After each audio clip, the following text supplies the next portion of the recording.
All right, it's that slivery time again. Welcome back, folks, to the EGC Winner Series 1.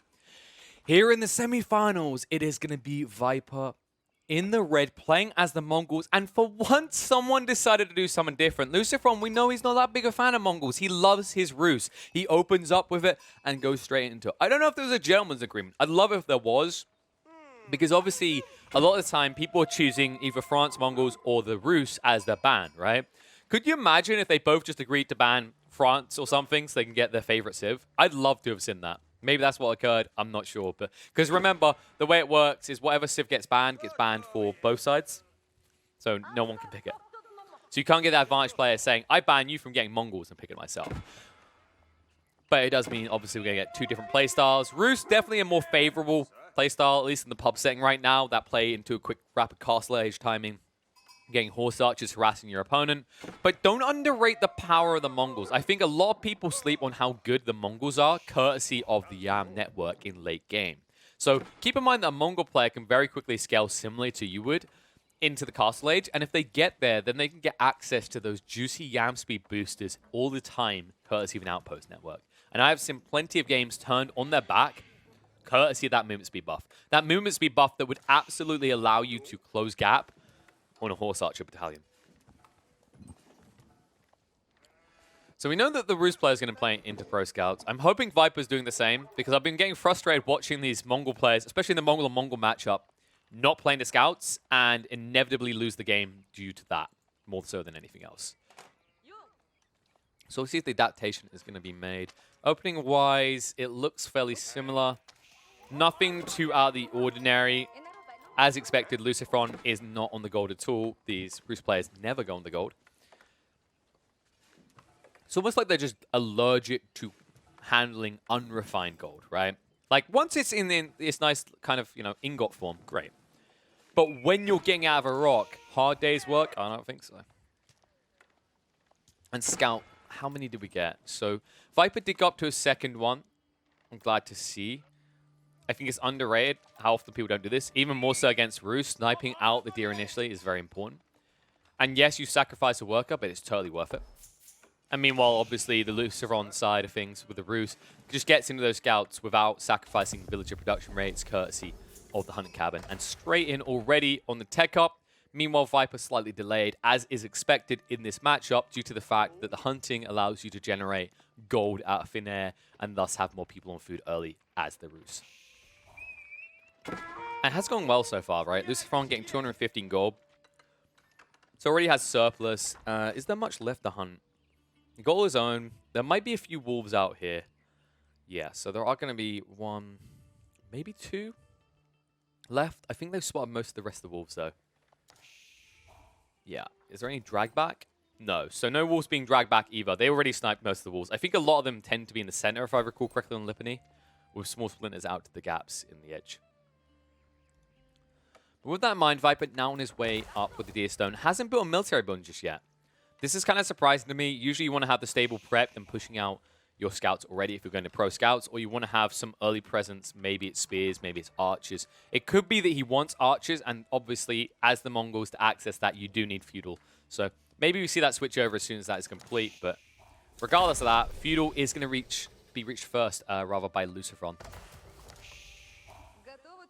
And now LucifroN, I don't expect any deviation here. He's probably looking, with this opening, the way it's going, the bounty system, 8-minute 20 castle age should be feasible here. We'll see. Hasn't gone for the Wooden Fortress, could be buffering up his income in the coming minutes. Keep in mind that if you don't go Wooden Fortress, you can potentially strike a slightly better tech up timing. But in the next 2 minutes afterwards, you will actually gain a little bit less resources, right? Because that's when the Wooden Fortress 20% extra return starts to even out with the cost of wood. And there we go. Archery range, that is exactly what he wants to do. So Viper, he's playing for a rapid timing. He doesn't actually care about this idea of pro scouts. And I'm fine with it as long as he aggresses it. I've complained about people ignoring pro scouts, but it's usually when they are not doing anything else, right? Usually if you're forsaking pro scouts, if it's an economical gain elsewhere, it has to be TC booming. Otherwise, the reason you do it is because you want to be aggressive early on. Just decent chase back. Stable also being dropped. You know what? Pardon me for a sec, guys. I'm going to do this because it's probably getting very annoying for you guys hearing that noise all the time. There you go. So still loud enough to hear and enjoy it, but also not so loud that you want to rip your hair out at every little alert you ping. I kept forgetting to do that, so apologies. And look at this so far for LucifroN. I'm trying to think, like, on this generation, is there anything that's going to punish him right now? I think Lipinese tree lines are usually bulky enough that you don't tend to run into an issue anytime soon. And you have this secondary wood line that's actually quite comfortable for you to move towards. Meanwhile, Viper is different resources, right? The main thing to talk about when we think about the Mongols is gold vein placement, right? Gold vein placement in this is kind of wonky. He hasn't got these join-ins such as that which LucifroN got. LucifroN actually lucked out if he was the Mongol player, because although it's ahead of his base, it's clustered close and nearby to where your base is going to be around the Uvu. So it kind of feels like if you were Viper, you genuinely would have preferred to have had LucifroN's starting location as the Mongols. And look at this play, by the way. So I thought he was going archery range just to get archers, but no, he's gone for Magadai. Okay, now I'm hyped. I was like, oh, bog standard start. Seen this 100 times. It's a Mongol player dropping a stable. I wonder what he'll build. Well, I wondered and came up wrong. He's actually built into the Magadai for the early pressure. Now, he has to be quick with this, keep in mind. If this backfires, if he doesn't get the value early on, he will be outranged by horse archers. And horse archers slam you, right? Remember, they have additional range. They do more damage. Also, they move just as quickly as you. And they cost less. So important that he's fast here. He's building the stable as well and did go into scouts. So he went back for pro scouts. So this is just kind of baiting his opponent and trying for early probing value. I like this. It's a nice balance. I think if you all in on Magadai, it's like dumber than people who all in on horse archers and get counted, right? In the horse archer sometimes works because of its tempo control. But all in on Magadai and Magadai only with no fallback plan tends to lose you the game. The whole concept behind early Magadai raid is to give you a slight eco lead, harass your opponent's activities in the early game, and cover your own booming later on. And the cool concept about Magadai here is if he does have the vision and scouts out this movement of scouts with the carcasses, he will be able to snipe them all before they return to base. Because remember, Magadai equal drive-by form. And look at the move. Oh my god. Is he going to dodge? He's splitting. No. No, Viper has read this perfectly. So he thinks he's being baited because he saw LucifroN wrap round before, right? And he is being baited, but he's in position for this. And there it is, but he doesn't catch the right scout, LucifroN! He's miles ahead with this. He's dragged further south. And now this is frustrated. Viper probably thinks his opponent already ran into base. He's checking now, won't see him, but we'll see that there's a construction going on. And Castle Age, it is going to be 10 seconds out from what we said. We said 8:20. Okay, my maths is bad. It's going to be 8:34. And now, pressure time is gone. The Magadai value just not being found. He at least corpse yoinks away from his opponent, but never able to find these scouts. Never able to get that intrinsic value out of the early investment in Magadai. And remember, it is somewhat pricey. 120 food each, 40 gold. That means he spent over 200 food on this and the stone. And then, as a result, when you look at the difference, that's what delayed him on his tech up, and still is right now. Frustrating moment for the snake because now these Magadai are pointless. They don't do anything. The horse arch is already being queued up, and LucifroN keeping his economy condensed enough with these new infrastructural pieces with the military buildings that he's not exposing himself to a Magadai raid. And now Viper on his way with the upgrade. Step 3 down. 7 people working on this. Remember, there's a comeback opportunity.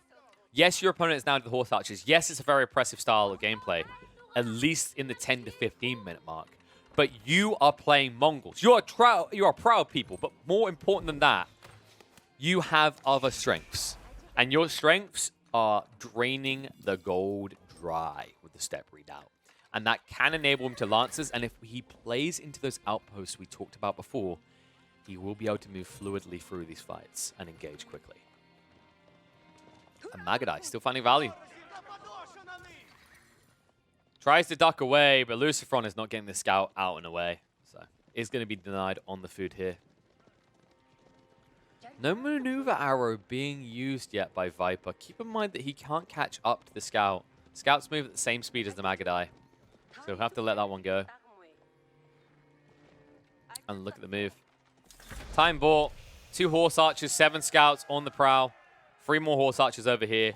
And he's moving aggressively for these relics. Relics that his opponent can't guard. Because that's the bounce back value, right? That's the knock on. It's not just about sniping out the scouts. It's the fact that when your opponent hits that Roost Monk timing with the Warrior Monks on horseback, you can chase them down with the Magadai. And that's why you continue to build into them. And these Magadai, not bad against the scouts as you're seeing. Quite effective. Here come the horse archers, and this is the problem. You can't let the horse archers touch range with you. Magadai do have the superior movement speed at the moment because you got in range of the Deer Stone. That's why he keeps running back to base. But this is the power of going into outpost now. Link it around. Keep that movement advantage. Your opponent can't really do same. If you put down wooden fortresses, that's raiding opportunities. And they're expensive at this stage in the game as well. Scout and scout. Disengage for the moment. Gets the Rapido fire speed with the attack speed buff, and he's straight in onto the horse archers. Mistakes made. LucifroN, he got baited in the fog here. Numbers looking good still, though. Despite that, he has the number advantage. The Magadai, remember, these are more pricey to have sniped out. Losing a decent chunk of them. I'm going to lose even more quickly here. Mistakes being made. Viper really starting to feel like he's on the defensive here. He's still pushing out the Magadai and nothing else yet. And this is the problem. He's about to tech them up, so they are stronger now. Up to 9 damage, 105 health.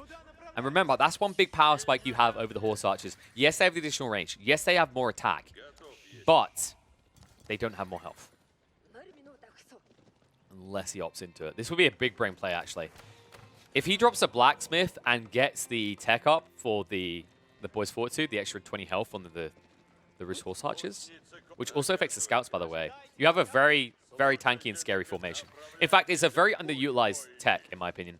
I think if you're a player that likes to go into the scout horse archer and that is just your bread and butter and that's all you do, you're missing a trick if you don't get boys' fortitude by 18, 19 minutes. Yes, it's a bit pricey. I think it's like 200 food, 500 gold, something around those range. Might not even be that much, actually. But it is an incredibly powerful tech. And usually you can afford it courtesy of your gold treacle from the aforementioned relics that have been being collected. Okay, horse archers in again. Magadai with the superior movement, then kind of bait on the edge, and now Lancers are starting to be produced by Viper. Question is whether it'll be quick enough. And now he's causing problems. Scouts are in. He's trying to force LucifroN, or Viper rather, to engage in an unfavorable situation, right, where LucifroN has the advantage. And he's going to achieve it. Baits him in a bit, into the choke point. Able to hold back the Lancer, and they snipe him out instantly. And even with the attack speed, that's going to be a back away again by Viper. He never has the numbers in his favor, and with the scouts trickling in now, LucifroN can start to raise this infrastructure to the ground if he chooses. Viper, what is the long-term plan here? Magadai to match the horse archers for the moment, but how long can you keep this up is the question. And is it even worth it anymore? Archers would give you static defense, but it just means that LucifroN can back away. That's the concept behind going for the Magadai. He doesn't want to give LucifroN the opportunity to dictate mobility terms, which is exactly what he's doing right now, even with the Yam speed coming into effect. And it's because the numbers are never there for Viper. No. Viper, feeling more pressure. Sacred Sight's being capped right now by LucifroN. Not going to make it easy for him. Viper, I just don't know what your move is here. Unless you're building more military infrastructure, how do you stop this? You're being outnumbered. You're hemorrhaging ground and now buildings. And with the Uvu, yes, drying up, but about to be expired by the damage coming its way, you won't even have the ability to keep double producing. Not that you really have much stone left. And you can see how desperate it is. It's not even about mobility anymore. It's just about getting LucifroN the hell out of his base. And that's why he builds into the archery ranges and starts spamming out the archers. But at this stage, I don't think it's good enough. There's just too many archers here. 22 horse archers continuing to grow in number. More scouts showing up to raise through your buildings. The blacksmith does at least get the iron undermesh, but then that's a go. You have to go past that. You can't get any more researchers out of this. Attempt to back away is going to be a fail. Not many buildings left here. All sacred sites capped now by LucifroN and Viper. A lot of people would have had him as their favorite going into this. But right now, he's on the abyss of being one game behind already the opener of this series. And what a way it would be to do it, right? With Rus against Mongols. Mongols being the overall most picked opening Civ here in the tournament so far, might be dethroned by Rus. And keep in mind after this, by the way, while that does leave Rus open for Viper, it leaves Mongols open for LucifroN. He'll have some flex. He could even save it for the third game if he bleeds one back after this. Because right now, it looks like it's all his game. Lancers are pathetic at this stage. One by one, they fall as they trickle out at the same rate they die. And the retreat away from the step readout, that is going to force you into full hunker down mode. Now, we've seen some amazing turtle plays out of Viper, but that's HRE times. That is where it makes sense. Mongols are not the Civ you want to be turtling with. And he's hemorrhaging villages now. He has no army, and he has no scalability anymore. He's just locked in and boxed in. And I think LucifroN's done it here. He'll finish off the army which is being replaced behind him, but then he'll turn around to clean that up. He's still trickling in more troops, which is building once again in numbers as Viper has no army left. And although Mongols might usually be the dominator, and a second TC is a cute play, Viper, it's way too late in the game for this. He calls the GG. What an amazing way to play it out for LucifroN. Understanding the power of Rus archers, right? Not hesitating to go in with the horse archers. Gets a small composite of scouts, doesn't fully commit into them, doesn't have multiple hunting cabins that are producing them, just brings in a small treacle to slowly raise the buildings. Because he understands that because he's on top of the production buildings, Viper never has an opportunity to utilize those new units. Those new units come out and they instantly die. And that causes this ripple effect where you're hemorrhaging economy, your opponent is still scaling, and then he's eventually getting rid of these buildings, right? But it's never a rush to do so. He always maintains the horse archer treacle out of enough buildings. And once you get through one or two of those infrastructural buildings, there's no way back for Viper. I love the cute play around Magadai. I think there is definitely value in it, but I have to give credit to LucifroN.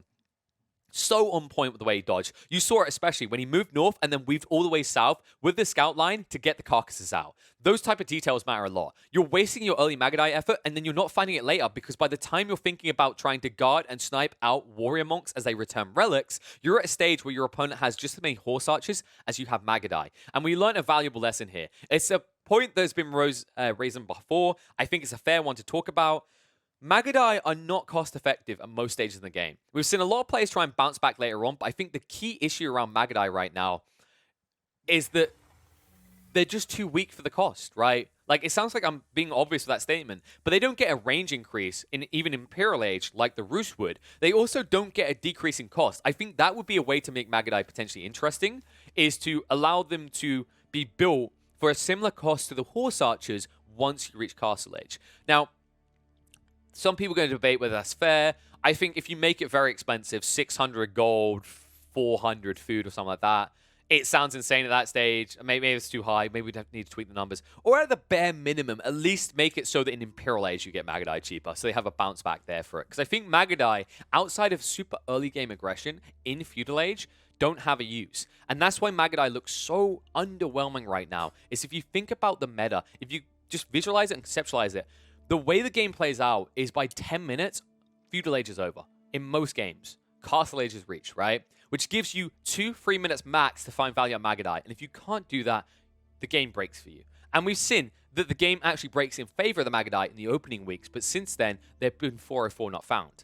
And we're seeing Mongol players start to dial back to them because right now, with the Springwood nerf, they were one of the hardest hit civs by that change. Because, of course, the siege engineering improved, allowed them to build mass Springwoods out in the field, which, when you think about it, they were getting huge savings because other civs would have to buy siege workshops and build them at a fixed rate, 3 times the length, and also keep in mind that you had to initially invest 300 wood. So the amount of savings for a Mongol player was insane. But right now, Mongol's still feeling lost in the hands of a lot of these players when you reach that phase in the game, unless you're in a mirror-mirror matchup, which, thank God for once we got one out of the gate that wasn't that way. But I'm excited to see how Game 2 is going to go, because now, keep in mind, Rus is available for Viper. Viper could go there. He could just double dip back towards LucifroN. LucifroN, I think most likely we're going to get a China out of him. I'm actually excited at the prospects of a China on China. It's been a while since these two have done it. I remember Viper stomping out Vortex with China versus China, and I do think it's feasible both of them could go for it. Keep in mind that Viper still has quite a few flexible options available to him, right? Like we said, he could potentially go for the Roost. He might think it's kind of trivial, not too hard to play anyway, even though I haven't seen him play too much of it recently. More importantly, he has the HRE and the Chinese. Now, that's where he can potentially bounce back. I think he has the ability to turtle and force a later game situation, and I do expect LucifroN to bring the battle to him early. But all that is coming up in a minute, right? This is just game number 2. Oh, game number 1, right? Game number 2, very soon. Just remember, no Mongols now for Viper, so likelihood of early aggression is gone. Does he double down now on the turtle mode? We'll have to find out. I am an idiot. Wait, no, what? Yeah, so, okay, apologies, folks. I had actually typed in LucifroN, but I had to double-click again on the text for it to switch over. So, Vortex isn't in this one. Sorry if you were hoping to see him. Afraid that's not going to be the case, folks. But you are going to get game number 2 between LucifroN and Viper, and it is going to be here on High View. And look at the switch around. Viper, he does opt to go for the Roost, but now LucifroN on that infamous French cavalry nation. Can you guess which one it is? It's the French, because I just call it the French cavalry. French cavalry is the name of the game. Let's see if it's going to be the dominant force in this game, though. It does allow a much quicker time than what Roost can handle usually, but keep in mind that cavalry is a lot weaker than it once was in the early game. We don't actually see many night rushes succeed anymore, and it's not that hard for a Roost player to slow down his castle age timing by half a minute to stop off for Iraqs and get a small group of spears. So, opening-wise, just pretty optimal as usual. Did use one of the workers over here to build the house instead of dragging 2 over the wood line early. Viper, has he gone for the second scout? Yes, he has. Good man. And, of course, LucifroN doing the same. Most players are now. It's just too important. Against Roost players and not against them, right? Even if you're not against a Roost player, that vision gain, the extra sheep you gain, all of it pays for itself. A nice move by LucifroN. He's gathering a lot of these wolves. Remember the wolves, a lot of them are gathered in the corner and then towards the center. There's not usually many in this central outtakes, right, near the border. Usually you get a few just in front of your base, and then you get a bunch in the corners. And look at this, even sniping some deers on the way by. See ya! So Viper does move in early to snake a few away from his opponent. LucifroN trying to screw him where he can, but not able to do enough, really. Need to be careful. Scout is getting a little bit low, so he will back away. And after all that, Viper, 105, has sniped the deer here, hasn't found the ones at the back, and there are some wolves over here as well as plenty of sheep. So you need to hit this corner right now. I think Viper done... No, he didn't even do the other one. He just trekked straight across to his opponent's side. So a lot of value if he quickly checks over here. Remember, the trick with the wolves is you aggro them, and then they chase you all the way back to your TC. And then your TC snipes them quickly. It used to be that you could kill them in the field with the animation cancelling, but that's not an option anymore. And, oh, Viper. Yes, good lad. He ain't got much to watch right now. He's not going to miss that. Not with the vision a scout has. Where it gets wonky, by the way, on high view is, of course, a scout will suffer on the vision front, as you can see, when going to the stealth forest. So it can be easy to miss some wolves when you're running by a lot of the time. And Viper, oh, he still hasn't seen it. Looking in all the wrong places, it seems. Hasn't found his opponent's one, not that it would matter, as LucifroN has already sniped that out. LucifroN, by the way, he is ready for a tech up. He has surplus gold, so he'll be able to instantly support the night spam as well. And that was his intent with delaying it a little bit longer there. Is missing out right now. Oh, no. Inefficiency, folks. Right here. So LucifroN is going to be half a villager behind. The good news is that you are playing as France, so that half a villager doesn't matter as much. You already got an advantage, right? Because of those lower generation times. But for some reason, we're giving over to France. We'll never understand why. It's a little bit insane. And Viper, has he spotted most of them? No. So he's now coming to the corner. In the meantime, he's clearing up this wolf. He knows where the boars are if he needs them later. Viper right now underwhelming on the bounty count because he still hasn't found his own deer. But I think this time he should see it. So fires on the wolves, and he's going to go right into the corner, and then he'll drag these back, and then use the other scout probably to hunt the deer. You don't want to lead them out here. You don't want to risk LucifroN running over here and snatching away what is basically 70 gold from you. And more importantly, your tier 2 bounty unlock. There we go. Wraps back around. And I think LucifroN, yeah, he's going to be too late to this. If he wrapped the other side, he would have stripped so much value away from Viper. But Viper looks like he cleans it up just in time. In the meantime, tech up is going to be complete first by the snake. LucifroN not very far behind him, though.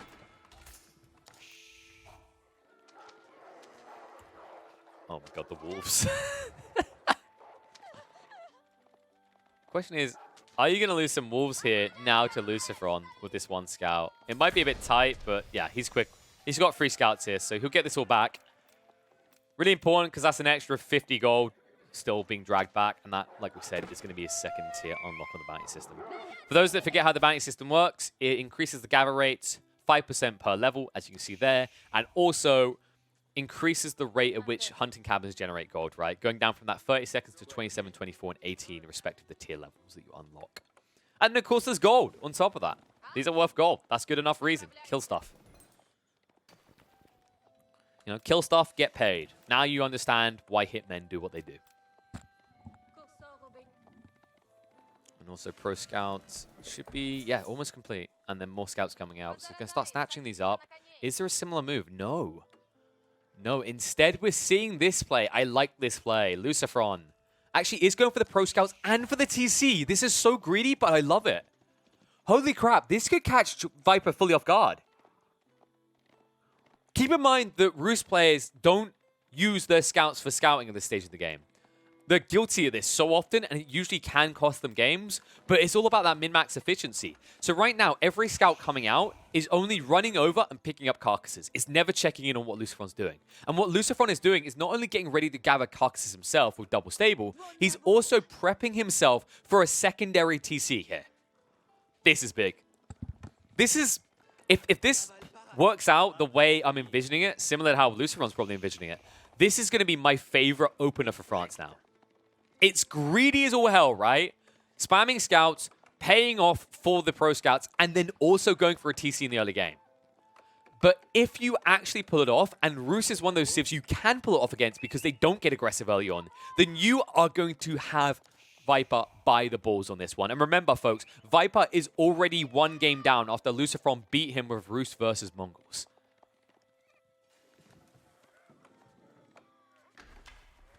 Viper, not a care in the world, sings himself to sleep, dancing in the corner. He's like, I'm getting a good time on the castle age today. I didn't say he was good at singing. That will be a very good time at this rate. Should be pre-8 minutes if he gets another tick of supplies, which he should in a second, and they can trade across wood for gold with this absolutely busted economical landmark in the second age, the Golden Gate. Meanwhile, back in LucifroN's base, pretty much all the carcasses gained.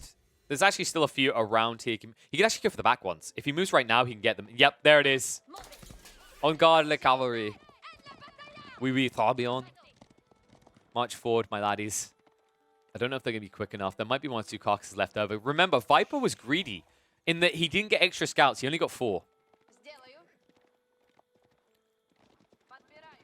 Oh, well. Now chasing in. Knights also coming out. LucifroN scaling up. Secondary TC next to the stone outcropping, so he intends to trip TC boom. This is big.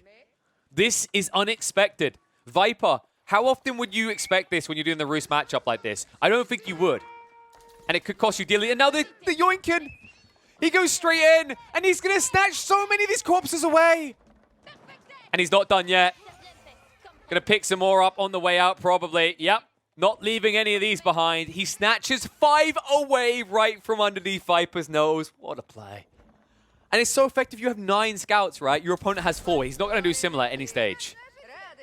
And that means that you have a finite amount of resources to work with. And remember, Viper doesn't realize that he's already being out-ecoed at this stage. He'll feel somewhat confident that although France produces villages quicker, the Golden Gate has made up the difference. And so will the relics he will now get. The problem he has, although the LucifroN is sacrificing a quick castle age timing here, what he has done is he's allowed himself to scale vastly beyond that of his opponents.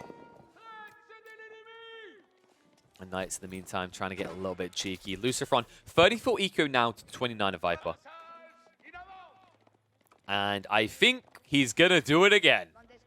Why not? Why wouldn't you in this situation? Just take the food from out of their mouths. And the Horse Archer spam is going to be annoying, but I don't feel like LucifroN is disarmed against this. You have got 2 stables. Horseman is an option. And because you snatched away all those carcasses, you actually have the surplus to support Horseman and Archer spam, which counters out everything the Roost player is about to do here. Whoopsie. Slips and falls over. Humpty Dumpty off of his wall as one of the Horse Archers takes a great fall. Viper not liking this situation, understandably so. 3 Knights, 9 Scouts. He needs time. He only has 2 archery ranges. Building into the 3rd now. Is building out the Monks. He's already returning 1 of the Relics. I don't know if he gets these 3. These 3 are tough to reach. He has got a second one over here that should be feasible, though. So I'll give him a 200 gold treacle. But remember, that's going to be irrelevant at this rate. Income per minute right now. Just look at the numbers. LucifroN, not far behind Viper right now. The difference being that I believe, yeah, it's the harvest rate that's making the difference on the bounty system, right? Give him that extra 10%. I think the other mistake is LucifroN didn't go wheelbarrows, right? No, he didn't. He's now researching it. He's delayed, but he's getting there. Wheelbarrows is incredibly vital to your success, guys. It's such a cheap research, especially for France, as you can see, 35 wood and 105 gold, courtesy of that 30% discount. And it gives you so much, right? The increased carry rates, the increased speed. Even if you're talking about your villagers that are doing this small trek, look what that villager's just done there, right? How much extra time is that over time, right? How does that add up? You have to consider this when you're contemplating going for wheelbarrows, right? It definitely makes its value back instantly, very quickly on the wood lines alone. So definitely get your hands on it. And wow, more scouts. Up to 11 now. This is so odd. It's a Roost versus France game, and the France player is the one spamming scouts. It's a bit wacky. That needs to be a bit careful. Scouts. Trying to chase him. You don't want to actually get stuck out in the middle of nowhere, so you've got to be careful with this. We'll back up. And the only way I can think the Viper can apply pressure right now, it's not really the Horse Archers. It's the Horse Archers that are a ripple effect of it, but what he needs to do is he needs to apply pressure via these Sacred Sites, which he's now capturing. Once you do that, the pressure really is on for LucifroN to come out and play. With a static army, because he went for the Archers, right? Yes, you have the cavalry, but Archers don't move fast. And no Viper! Not paying attention. Heavy damage onto 2 of these Horse Archers. Does get them away just in time, though. That could have been worse. LucifroN continues to scale. More villagers coming out. Count now 52 to 38. Viper has got himself maybe 7 or 8 minutes to hit a blow onto LucifroN.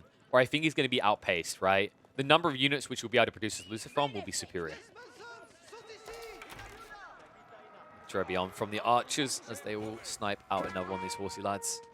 And now Chivalry as well. So Knight line is going to start to scale. They're going to have that treacle in heal, and it's going to become very difficult for Viper to snipe out units one by one.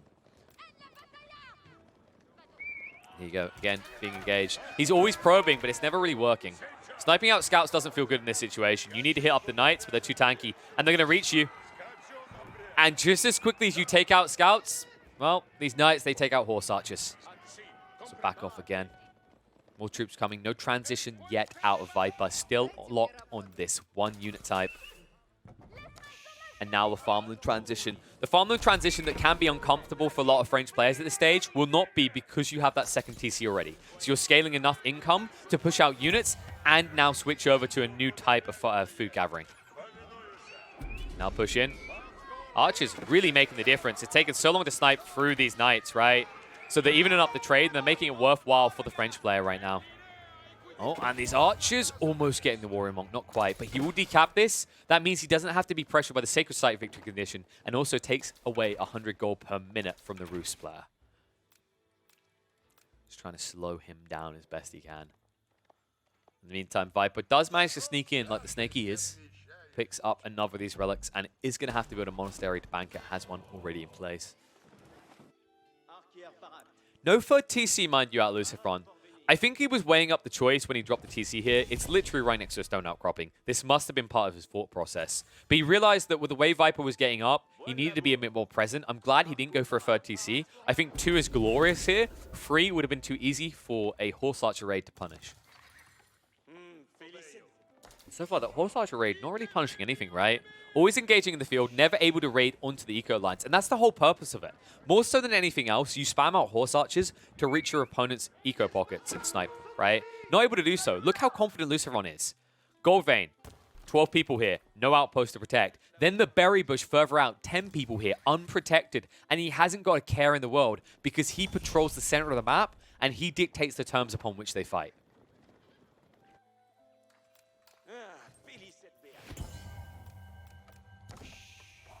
Plenty of safety still for him as well.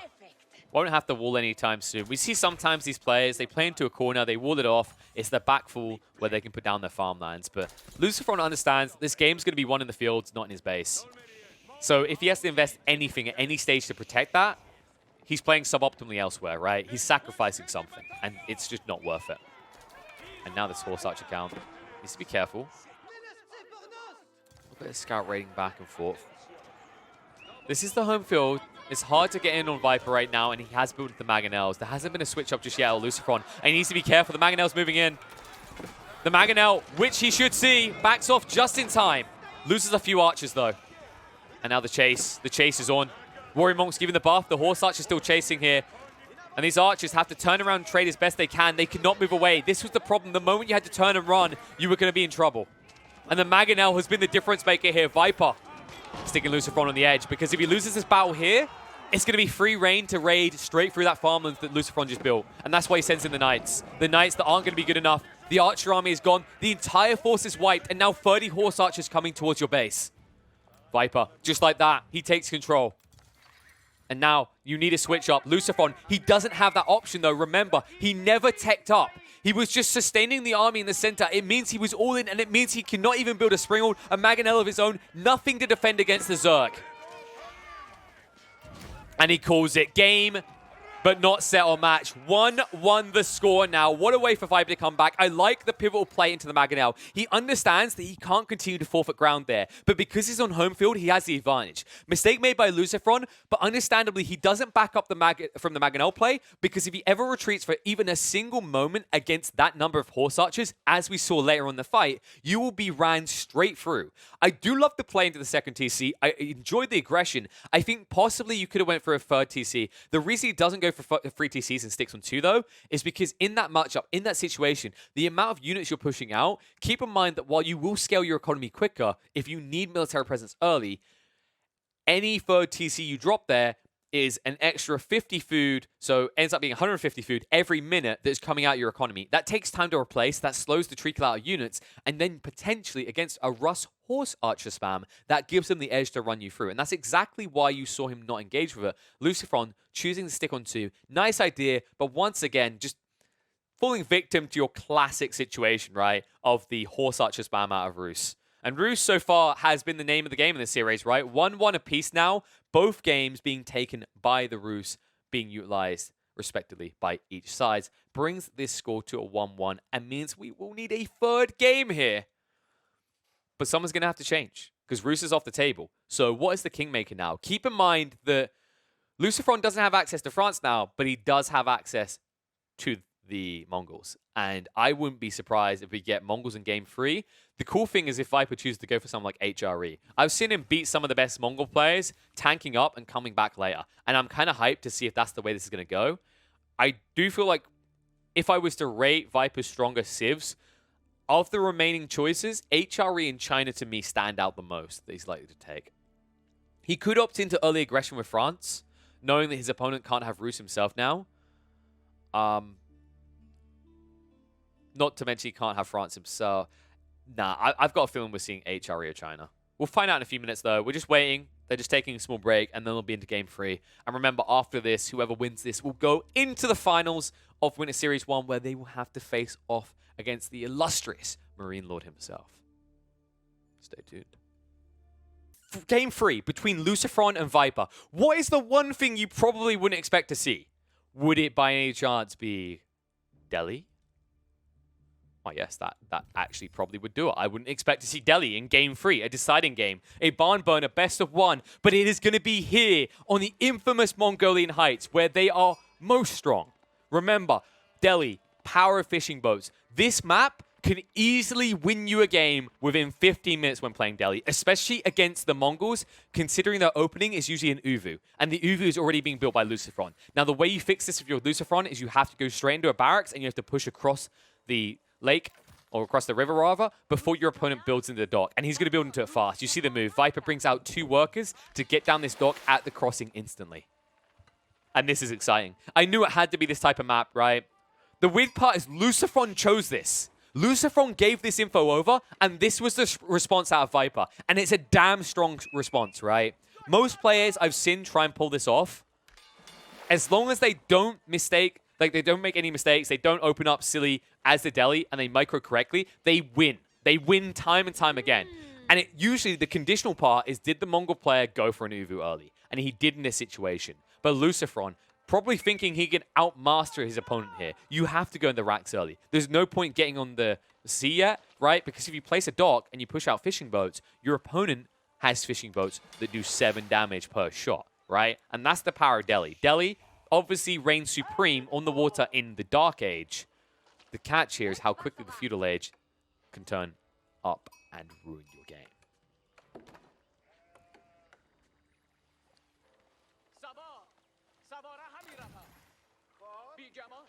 Sounded more French. Yeah, double scout, by the way, opening for Viper. LucifroN didn't do the same. LucifroN needs every bit of economy, and I respect this in this situation. You are missing out on a lot of sheep, though. And I think that's why it would have been worthwhile, because remember, most of the sheep on Mongolian Heights are located next and alongside the river. So basically, you get 2 scouts, you run one up to the north and one down to the south, and you strip a lot of that sheep intake away. And you can see what I'm talking about right here. Look how many Vipers getting. You can be forced off the water and be safe for a year with this quantity. Didn't stash as many on the other side. That one's prioritized on like spotting out what his opponent's doing. But he could have if he'd chosen to, right?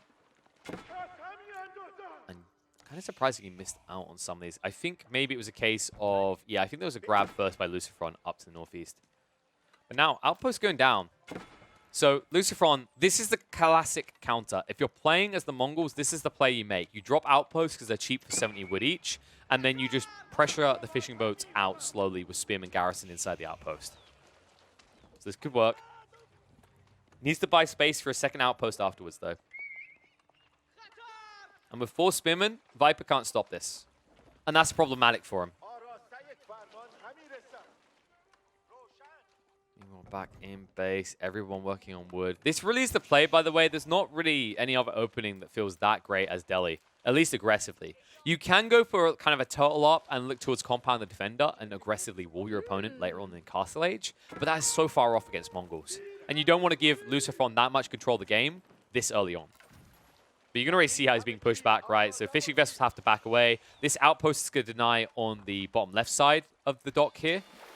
And remember, they're not ready for a tech up just yet. Your early economy goes heavily into wood to support this many fishing boats. Meanwhile, LucifroN's early economy is going into outposts and spearmen, so he is also going to be slow in a tech up towards feudal. Here we go, outpost being dropped over here as well. All of it just invested. This is how you counter it, guys. If you want to deny Delhi on this map, you cannot go in blind. You cannot drop a dock. You have to wait until feudal, because otherwise, everything you invested is going to be sunk. And it gets spotted out. And the villager backing away. Not, oh my god, just in time. 1 HP. But denied. And now the scouts are going to hunt. They smell blood. Spearman trying to move across. Too late, though. So he's going to lose one of these villages. And LucifroN, remember, his economy is already at a deficit, considering he's facing up against an opponent who's gone on the water. And now LucifroN trying to get on the water himself. Villager's going to be sniped, though. That's a big whoopsie. Garrison of 4 is not good enough to protect. That's a half-complete dock now. This is the thing you have to watch out for, by the way. If you're playing as Delhi, if you want to win this situation, you cannot, for a second, allow your opponent to put down a dock. The reason being is that although he can't push any aggressive units out of it yet, it has 50 range resistance, and fishing boats attack once. every almost 2 seconds. What that means is you're doing 1 damage despite having 7 damage on this ring, right? It takes you forever and a day to take out a dock. And that means, especially in a situation with an outpost guarding it, you can't stay in range to do that. Which means the moment that your opponent hits up into feudal, he'll immediately start pushing out, in this case, junk ships, which are one of the strongest feudal age ships you can get on the water outside of hulks, and he'll sink your fleet quickly. And there we go. Return to complete it. New outpost going down. Can't snipe the villager this time. And Spearmen are waiting to garrison and just deny once again Viper on this front. Keep in mind he still has access to some of these fishing spots. It's just the north side ones will become impossible to stand on. And now the race is on, right? Everyone's kind of marked their territory. It's who can reach feudal first.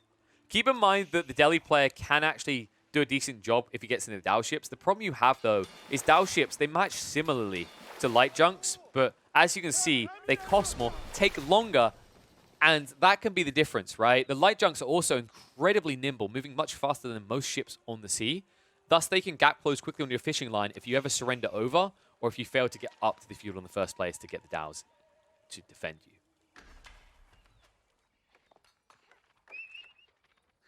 Now Scout sneaking in. This gold line is fairly exposed, so LucifroN's going to have to pull back a few of his troopers.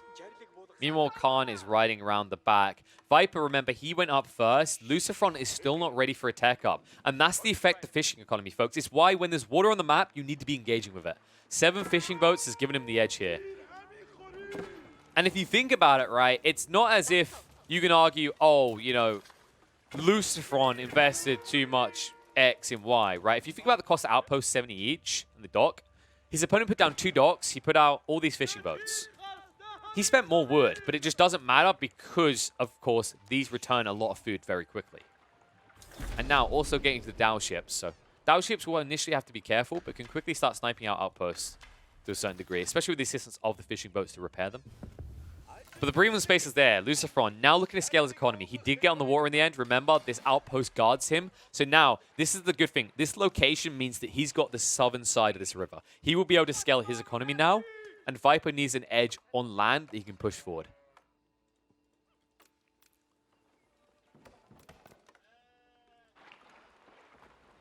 And even more outposts. These outposts ripple on to have a new effect later on, remember.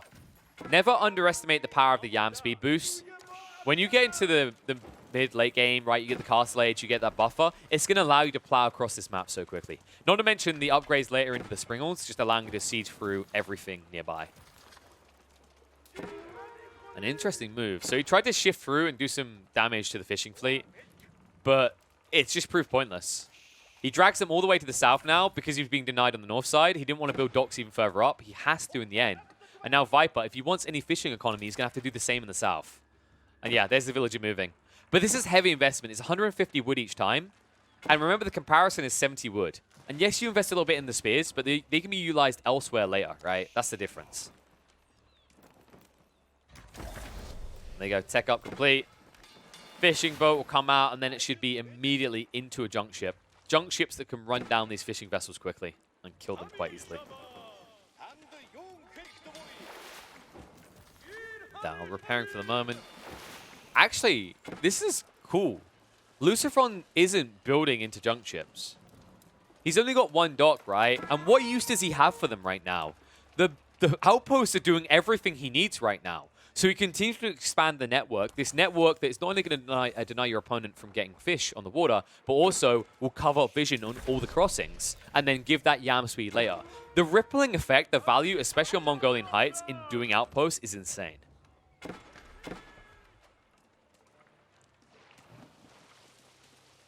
Now the slow siege begins. Meanwhile in the north, some spearmen getting involved. Not the best of ideas with the archers nearby. I don't think this... No, this was not intended. They auto-attacked. That was a mistake. Yeah, he was meant to get the outpost down and then garrison him. He didn't want to do this. That was just a misplay. So LucifroN kind of getting caught off guard by that. Aggro behavior works against him, but he will be able to now build the outpost. Very defensive. Needs to move it a little bit further in. The Dao wouldn't be able to reach. It can't reach right now, but as it stands, you won't harass the fishing fleet either.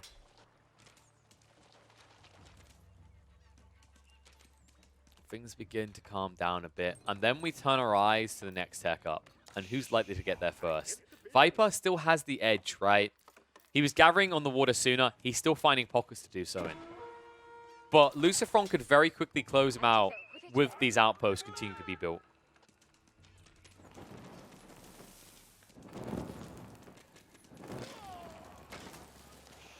Another fishing vessel taken out.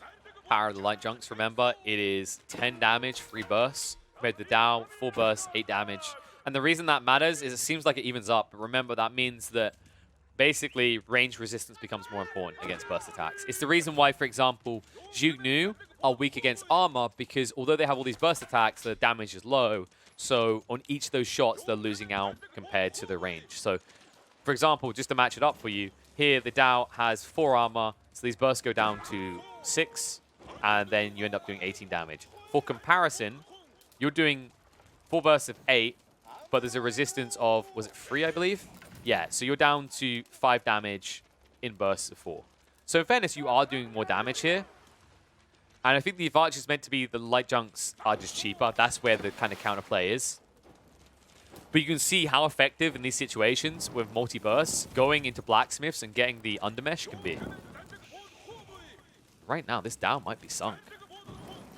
Yeah, he's just going for the trade. The dock's almost complete, though, so LucifroN's going to back one up, and these are both sunk. So, big problems for Viper, surrendering a lot of control over the Central Sea. And the amount of outposts already at this stage in the game. The age of outposts rise up. This is a new generation of Mongols, folks.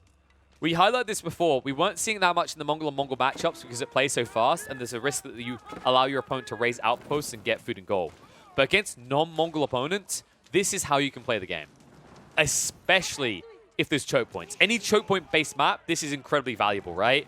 It's doubly valuable due to the fact that the sea as well. But it's mainly, if you just had these passes alone, there wasn't water here, but it was like choke points, these were mountains, outposts would already be decent here. Viper does get his tech up before LucifroN.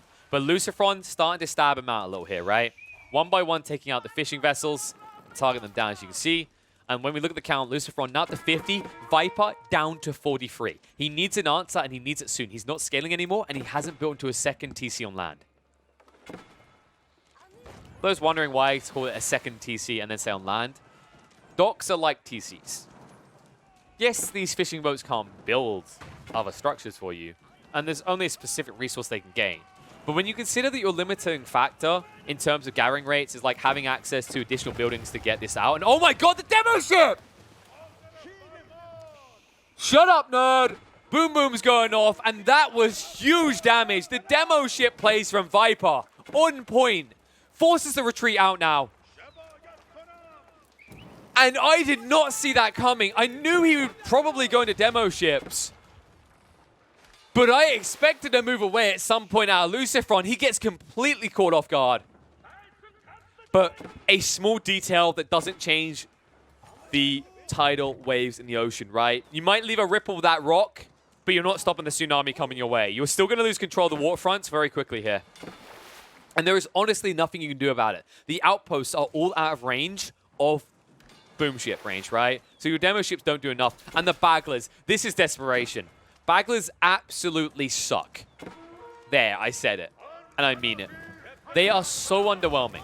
Yes, you'll beat out the archer ships for the moment, but look at your health. Look how quickly it's going down. Because it's a small river, so the spearman can reach you quickly. Baglers are underwhelming. 50 damage per ballista is... Oh god, it just makes me want to puke. And that's the preview, right? Down to half HP already. Spearman cheap to deal with this. Does need to be a little bit careful pushing them in one by one. But if he builds a few of these junk ships, he can easily sink the Bagler. And remember, this is the power of these defenses now, right? He upgraded them with the Springolds. And it means that Viper has a very small area he can move around in.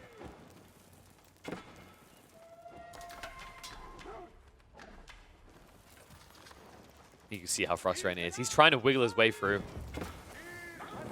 Fishing boats could heal this up, and if he does, the light junk will actually kill the Bagler. In fact, it might do so anyway. Yeah, Bagler's gone. He doesn't even get the kill on the light junk. Demo ships, though. When your opponent annoys you, return the favor. Kaboom!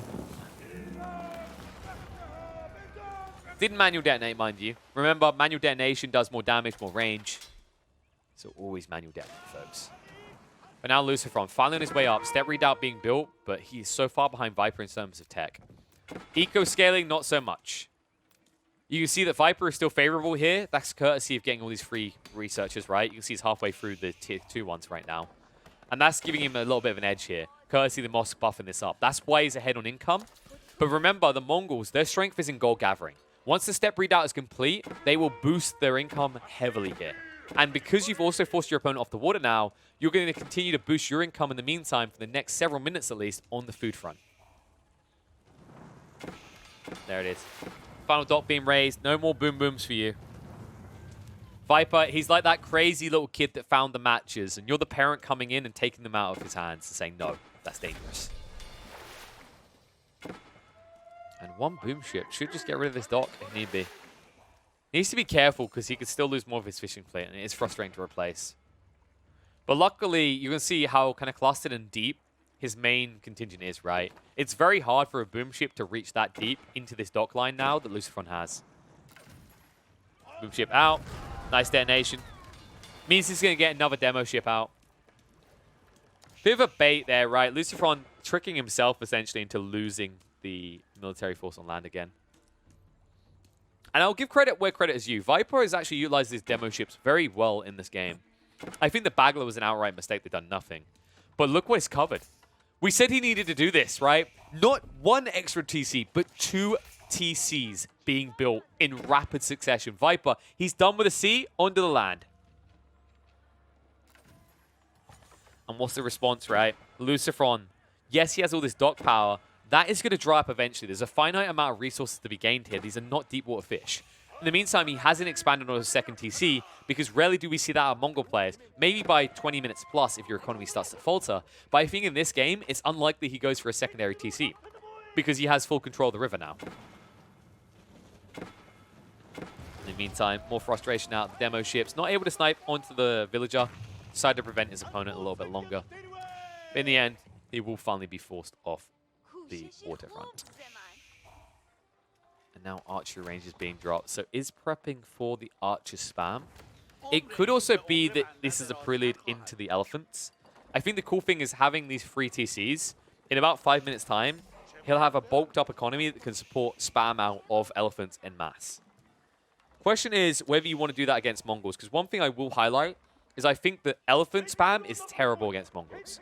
Reason being is the outposts. The Yam is absolutely absurd for the Mongols. It allows them to gap close very quickly and efficiently with the Spearmen, which means that you, even with an amassment of Tower War Elephants, will not trade out well enough before you're close rank upon and surrounded by the spears. And remember the layering, by the way. This is what makes it kind of absurd. Mongol players, it's not just that they get the Yam movement speed, it's the fact that maneuver arrows come into play as well. And also that those infantry units, when they get in range, they engage in charge, which gives them additional movement speed on top of that. And that's why it's so hard to break away.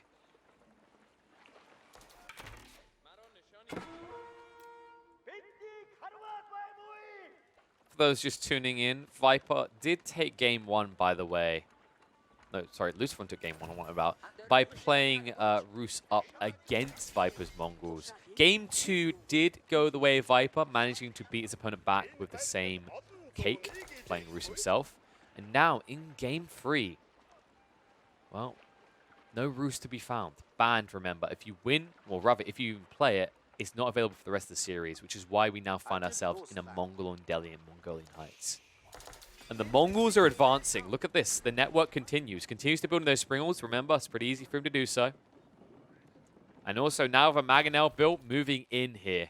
More of these outposts going down, trying to play the vision game and give himself that network to juice himself up, right? You can see how quick he move. Man arms up to 1.29 tiles. Delhi aren't helpless against this if they go for the House of Learning. And in this game, he did. So Home Blades being researched. Keep in mind the other thing Delhi have, even if they don't get House of Learning, is the Forced March. So they can reposition aggressively in a fight, get on top of your Mangonel line and snipe them out.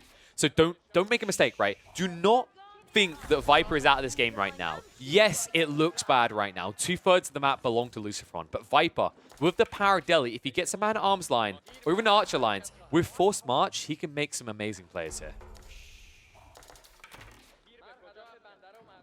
More Mangonels being built as he crawls in. More outposts as well. Never forfeiting over that movement speed. And because Viper has shown no signs of raiding, he will not be punished for doing this. In fact, look at the wrap. He's setting up an entire network. He's encompassing. Let the siege begin. Literally and figuratively as the battering ram moves in. And the Mangonels, the snipe, the damage! Oh my god, so many villages almost dead. And not enough room for the little garrison. And now, once this TC falls, depending on the spread time with the Mangonels, you might end up killing all the 10 of these villages as they come out. Here it comes. They move out on the wrong side, but luckily the Mangonels had already fired. Barely able to limp away. All 10 will escape, but that's one TC down. LucifroN, not letting up. Viper, not a big enough army still. Remember, he was trying to scale. He was trying to replace the economy lost on the waterfront with his triple TC. One of those TCs is already gone. A second one soon to fall. And once again, they'll garrison inside. Once again, they will lose their home. Down to half HP already. They are raising hell here. Third Mangonel now built. Spiral's coming out. Mangonels can get shots on the archers if you're not careful as Viper, though. Home field advantage would usually be good, but it doesn't matter here. Yes, you've got a Spiral, but instantly, look at this. LucifroN, he queues up 3 of them in the field. The power of the Mongols compels you. Man-at-arms will chase away that Spiral in the meantime. Mangonel now being built by Viper, but remember, 3 Spirals can instantly snipe out a Mangonel, so you might not even get value in the next fight. And these archers chasing down in the meantime. More ground being forfeited. This is not looking good for LucifroN, or for Viper rather. LucifroN definitely in a formidable position, but Viper isn't entirely out just yet. LucifroN has to execute this perfectly. Push in. Mangonel's just gone though. And that's step 1 of the perfect execution as he executes the siege weapons of Viper. And Viper continue to back up. Does have that one Springle to deal, but that's it. And that Springle might be gone soon. It's just AFK on the spot. It's not even firing back. It could be sniping out Mangonels. Instead, it's being sniped out. And he's losing too much infrastructure here. Mangonels, just in range of the TC, need to back up. We'll back away. Look at this, though. Viper dropping a keep here. He had one on the forward side. He wasn't prepped for the wraparound. And that's his mistake. He guarded on the center, but he did not guard where his economy was most exposed. And that's why this has worked for LucifroN. And this is going to be a failed keep. How many villages do you want to run at this attempt? How many have you got left to run? 85. LucifroN has surpassed him on 1 TC. And why would it need more right now? If you're worried about an eco advantage, just butcher your enemies. Civilians, right? That's good enough. Now the chase in. He has got forced march, remember. So if you get close, Viper can fully disengage. Not using it just yet, though, because remember, that is 10 seconds where you cannot fight. And thus forfeiting over more ground. Battering ram is now gone, though. So these Mangonels are in bad position here. LucifroN could lose them in a second. And he just keeps chasing. And look at the Villi line. Snipes out a few here. Remember, he got the Yam Juice again. The GG was good. The outpost, where did he place the latest one? That was just how long it was lasting from the run-in. Yes, the outpost over here, because he snuck this in. He did get the network in the end. Viper didn't stop him. And now he's outpaced in his own base. And his villagers, they're getting cornered. Aggression on both sides. Yes, you got up to Imperial Age, but you greedy boy. It means you didn't have a force to protect yourself. And the Palace of the Sultan is being sunk right now. It only got one of these tower wall elephants out. It won't get a second. And once again, a return to try and construct the keep. Viper, remember, he can't afford to lose here. This is the final game in the BO3, so you will see it out, but you can tell that he is on the ropes. Not much of an opportunity to get back into it, rather, unless his opponent does misstep. And so far, LucifroN really not doing that. However, Spiral Snipe, they managed to get one of these. And Spiral numbers are there for Viper right now, but remember, LucifroN, everything he loses, he replaces in the field. And look how quick that is. It's just absurd. Maybe this would be balanced, right, if you didn't build them in less than 10 seconds. I'm pretty sure if someone blinked there, they missed the construction of that Mangonel. But looks like keep going up is enough to force LucifroN back for the moment. But remember, he rose this to the ground. The landmark is down, so you're not getting those additional war elephants right now. However, the crossbows will be enough to push the man-at-arms back. And this is where you need a transition if you are LucifroN. Man-at-arm spam will not do it. He could go for a tech up himself, yes. But right now, it's just spears. And spears are good. Your opponent has a composite of archers and crossbows. Mangonels plus spears should get you close enough. And also remember, this cannon folder becomes effective for this. Just building in the field again. Meanwhile, raiding around the back. Remember, he still has this movement juice, so he can move in as he chooses. Meanwhile, push out onto a new wood line on the northeastern side.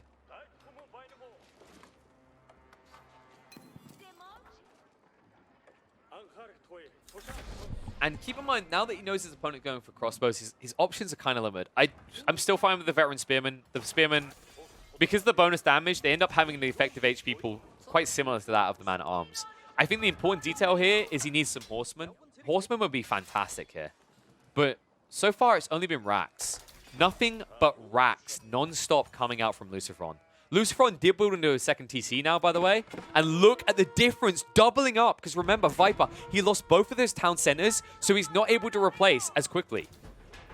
And that is why he only has 50, measly 50 villager count to the 100 count of LucifroN.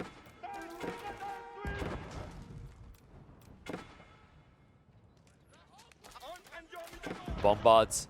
This is important. He needs to get through the network of outposts, but instead he has to address the battering rams that are in his base. Now, this keep does have the boiling oil, right? And that's why you're not seeing LucifroN commit. He can take heavy damage. Or maybe he doesn't. Oh, good lord. I don't think it does.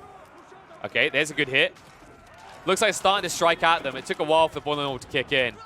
However, villagers trying to keep this healthy might be good enough. But remember, Viper, every villager lost here hurts deeply at this stage.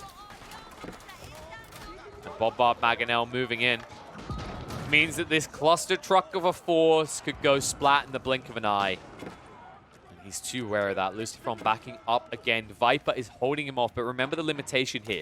He's going to eventually have to keep moving further out from his base as he's running out of resources directly under the safety of his keeps. Now Bombard sniping onto the Deerstone. LucifroN, he buys the time though. Now he's up at Castle Age. We're talking elite spearmen, elite man-at-arms. And that's why this was so effective. Remember the Shred Value, right? These crossbowmen, they still haven't been upgraded yet. Viper has been so eco-capped, he couldn't afford the upgrades on his archers or his crossbowmen. Despite having the highest earnings amongst any Age of Empires player, he's too poor to buy his archers some upgrades. God damn cheapskate. I love how the Deerstone hasn't even been moved. Screw it. I don't need it. I've got yam for days. Now, Elifonto's coming out. Hasn't actually filled this up right now. Because he still needs to repair it, remember. It's been paused like that the whole time. So any War Elephants he's been grabbing have been paid for. I think this is actually the same War Elephant from before. But finally he's able to get back over. Breathing room. Castle walls going down. He's going to be able to protect himself. Gathering additional stones so he can set up a network of keeps. And keep his opponent out of his base. Now remember, the one thing you cannot build out in the field as Mongols is bombards. So he does need to get siege workshops down, which he has done, to be able to build into the bombards to breach through these keeps now. And that's what slowed him down so much. That delay, getting into Imperial Age, is kind of hurt him bad in that regard. And now, as a result, he's losing a lot of his network that he's established. And this is the weakness, right? Like, it delays your opponent moving out, having to go through these outposts. But you rely on it heavily when you go for static forces such as man-at-arms. And if you start to lose that network, you essentially lose ground upon which you can fight. And that's why he will fall back to the river. Just like in the campaign. But his opponent will not be baited into an ambush near the river. Instead, Viper says, go away, this is my home. Walls up further. And suddenly, there is no easy entrance for LucifroN. Viper has done this intentionally. He's forcing his opponent to the southwest. And it's because he needs to decap the sacred site. Remember, LucifroN began the countdown. So he's going to have to move out soon. He sends out a single crossbowman in the meantime. And the sacred site victory, I don't think we quite caught when it occurred. And remember, we still don't have the means to actually show that. But I think it's been 3 or 4 minutes at least, which is why he needs to decap soon. And that is why LucifroN is going to protect it tooth and nail. Viper. Worrying situation. 2 Mangonels, 2 Bombards. Made that 3 Mangonels. Has got the elephants coming out now, you can see here. But he hasn't filled it up with scholars just yet. Has got the home blades, but isn't utilizing it either. And home blades would have been amazing for him here, folks. Home blades, considering your opponent only has man-at-arms and spearmen, that clash of lines, also the forced march to reach into the Springald line, could give you the edge here. But Viper, unable to afford it, right? Poor Viper right now. Less so a Viper, more a rattlesnake, shall we say.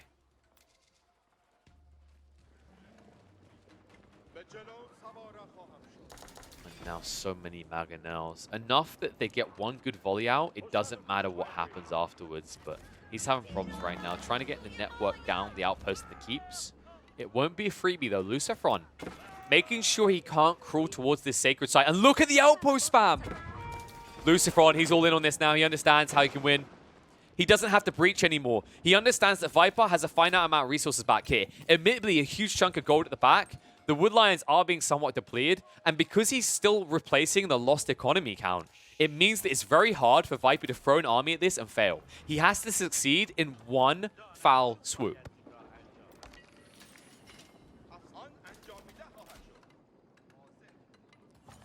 On these outposts, should be quickly upgraded, I think you'll find. Has he got a new Uvu yet? I believe he went for the Stupa. Yes, so he's able to afford these regularly. More Springals sniping out. So many siege weapons being lost for Viper so quickly as well. And he's not able to get the keep up quickly enough. Damage being done. Back off. Here under the villager line as they're building the outpost, but now engagement is going to occur. The Springals move forward. They're looking to snipe out the siege weapons, and the chasing is there. Spears and man-at-arms moving through the tree line. There's going to be a splinter off. Viper breaks into 3 different groups, holds one in the front to delay the push in, but he's lost the Mangonels, he's lost the edge, and Viper now in trouble, even though he's countering out with the crossbowman. There's enough siege weapons here, and cannonballs being fired in your direction that Viper cannot breach. He does get the keep down at least.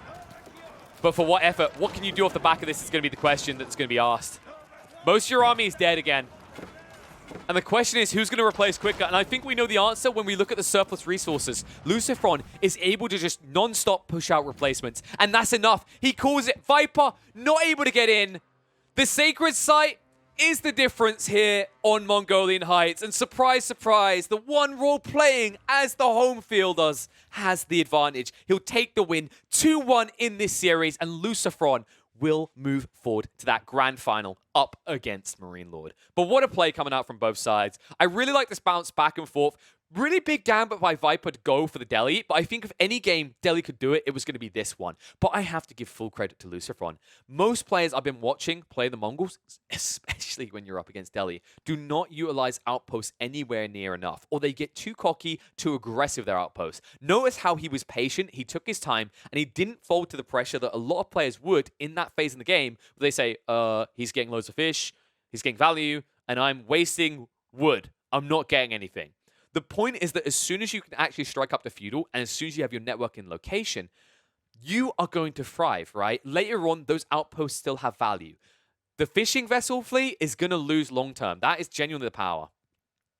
And honestly, just really well played by LucifroN. LucifroN takes it 2-1, is heading into that final, which should be starting very soon between him and Marine Lord. So stay tuned for that. But man, honestly, this event is delivering, and I'm excited to see these two up against each other. Keep in mind, LucifroN and Vortex, they're both tricky demons. And remember, the series earlier on that we saw between Marine Lord and Vortex was still, to this point, the standout series of the tournament for me. So I look forward to seeing what the Grand Finals is going to deliver after a short break.